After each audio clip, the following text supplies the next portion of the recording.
ప్రియమైన కాట్రకొండూరు గ్రామస్తులారా,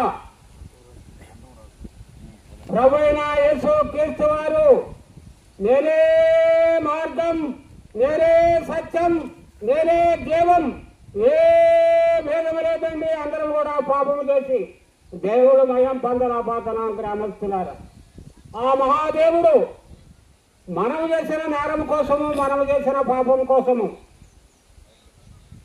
పరలోక రాజ్యం వదిలిపెట్టి, సింహాసం వదిలిపెట్టి, దేవదూతను వదిలిపెట్టి, 24 పెద్దలను వదిలిపెట్టి లోకానికి నరవతారుగా వస్తున్నాడు యేసు క్రీస్తు వారు.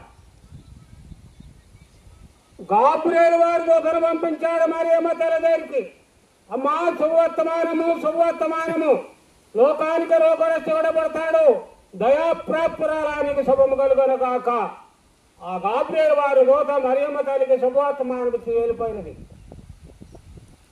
మనమంతా కూడా తల్లిదండ్రుల పాపంలో పుట్టిన వాళ్ళని, ఆయన పాపం లేని దేవుడుగా ఆ మరియమ్మ తల్లి గర్భంలో శిశువుగా మారి ఆ తల్లి 9 నెలలు యేసు క్రీస్తు వారిని మోసి ఎందరో అవమానములు పడి ఎక్కడ జన్మించాడండి? ఆయన పశువుల పాకాలో జన్మించాడు యేసు క్రీస్తు వారు.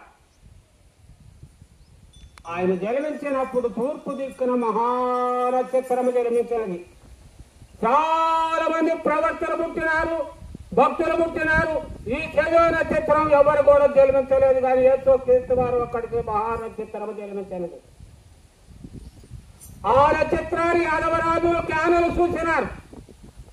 మహాదేవుడు పుట్టాడని బంగారము, గుగ్గిలము, సామ్రాణి తెచ్చి ఆత్మతో సత్యముతో ఆయన ఆరాధించినారు. ఏం ఆరాధించినారండి? ఆత్మతో సత్యముతో ఆయన ఆరాధించినారు. సర్వలోకానికి పోయినారు, సర్వశక్తికి సువార్త ప్రకటించినారు.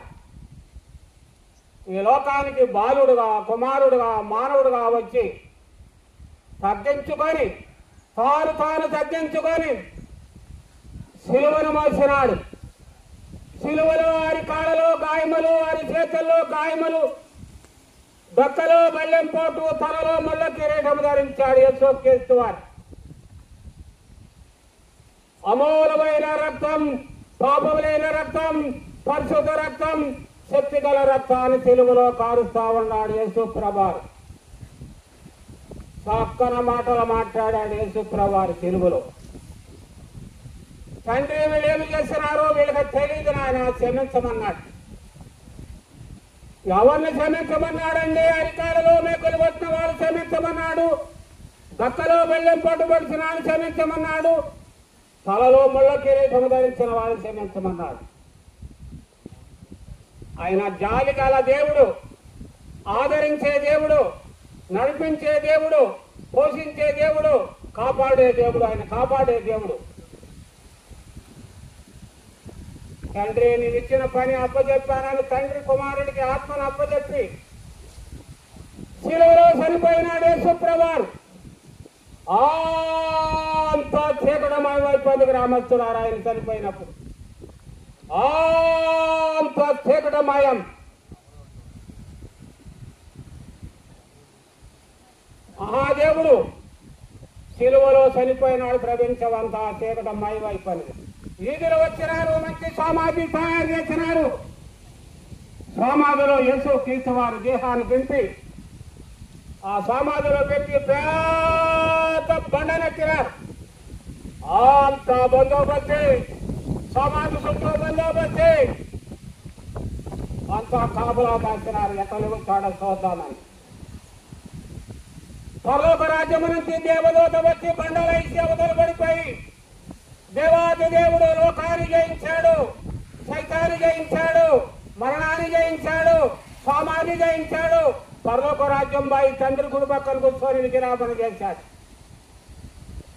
ఆయన మార్గములో సత్యమన్నది, ఆయన మార్గములో దేవమన్నది, ఆయన మార్గములో పరలోక రాజ్యం అన్నది. గ్రామస్తులారా, మేము ఎందుకు సువార్త ప్రకటిస్తున్నాం?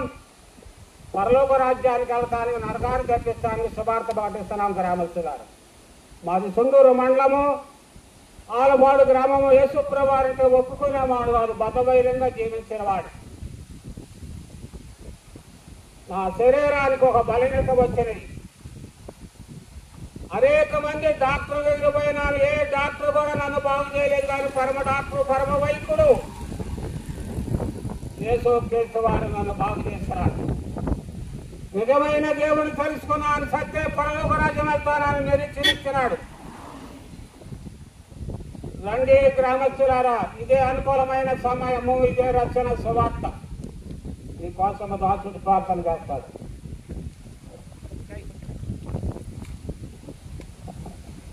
మా ప్రియులారా,